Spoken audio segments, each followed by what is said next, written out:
पाकिस्तान में आम इंतखाबात क्या अक्टूबर से पहले हो पाएंगे या अक्टूबर से बाद में होंगे? ये बहस आजकल सियासी हलकों में पूरे ज़ोर और शोर से जारी है, क्योंकि पाकिस्तान तहरीक इंसाफ की कोशिश ये है कि वो एक पॉपुलर वेव के ऊपर इमरान खान इस वक्त हैं। तो इंतखाबात जितना जल्दी होंगे तहरीक इंसाफ को उसका फ़ायदा होगा, लेकिन जैसे जैसे वक्त गुजरेगा तो वो पॉपुलरिटी वेव जो एंटी इस्टेब्लिशमेंट और एंटी अमेरिकन बयानिए के ऊपर इमरान खान ने खड़ी की थी, शायद उसका ज़्यादा देर बरकरार रहना, उसको कायम रखना वो इमरान खान के लिए मुश्किल हो जाए। मुश्किल क्यों होगा?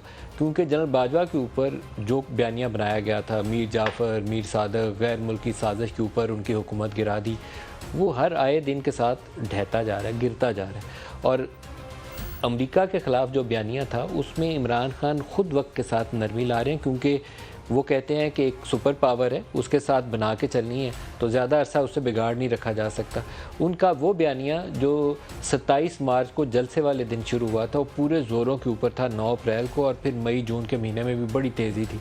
लेकिन अब पिछले 1-1.5 माह में जब से उन्होंने उस अमेरिकन एक फॉर्मर एम्बेसडर के साथ मुलाकात की, राफेल के साथ, उसके बाद मुझे लगता है कि उसमें काफ़ी तेज़ी के साथ वो कमी ला रहे हैं। जितना उसे वो ऊपर लेकर गए थे उतना ही तेज़ी से नीचे ला रहे हैं। उनके पार्टी के लोग अमरीकी सफारतकारों से यहाँ इस्लामाबाद में मिल रहे हैं, और अब ये ढकी छुपी बात नहीं है, बड़े खुलेआम जाते हैं और मुलाकातें कर रहे हैं। क्या डिस्कस करते हैं ये तो मुझे मालूम नहीं है, लेकिन अमरीकी सफारतकारों से PTI के MNA, फॉर्मर MNA या फॉर्मर मिनिस्टर जाके मुलाकातों में अपने ताल्लुकात ही बनाने की कोशिश करते होंगे, वहाँ लड़ाई लड़ने तो नहीं जाते होंगे। इसी तरीके से इमरान खान का जो बयानिया जनरल बाजवा के ऊपर था, वो काफ लीग के कुछ बयानात के बाद उसके अंदर बहुत ही बेवकूफ़ी आ गई है। वो लगता नहीं है कि उसके अंदर उतना वज़न मौजूद है जितना आज से चंद माह पहले था, बल्कि जनरल बाजवा की पोजीशन बाज़ हवालों से वो मुतनाज़ा तौर पर सामने नज़र आ रही है। क्योंकि एक तासुर ये था, और ये बिल्कुल इस्लामाबाद में आप जिससे भी बात करेंगे उसका तासुर यही था कि DGISI, फॉर्मर DGISI जनरल फैज़ के हटाए जाने के इशू के ऊपर जो तनाज़ा शुरू हुआ था इमरान खान से,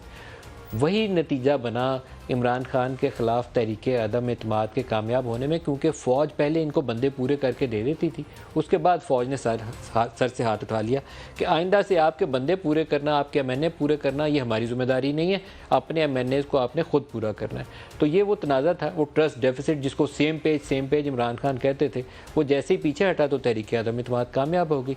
लेकिन अब काफ लीग के बयान से लगता है कि ये बात पूरे तरीके से दुरुस्त नहीं है। तो या काफ लीग झूठ बोल रही है, तो लेकिन अगर सच बोल रही है तो जनरल बाजवा की पोजीशन जो है इस मामले के अंदर वो मुतनाज़ा तरीके से सामने नज़र आती है।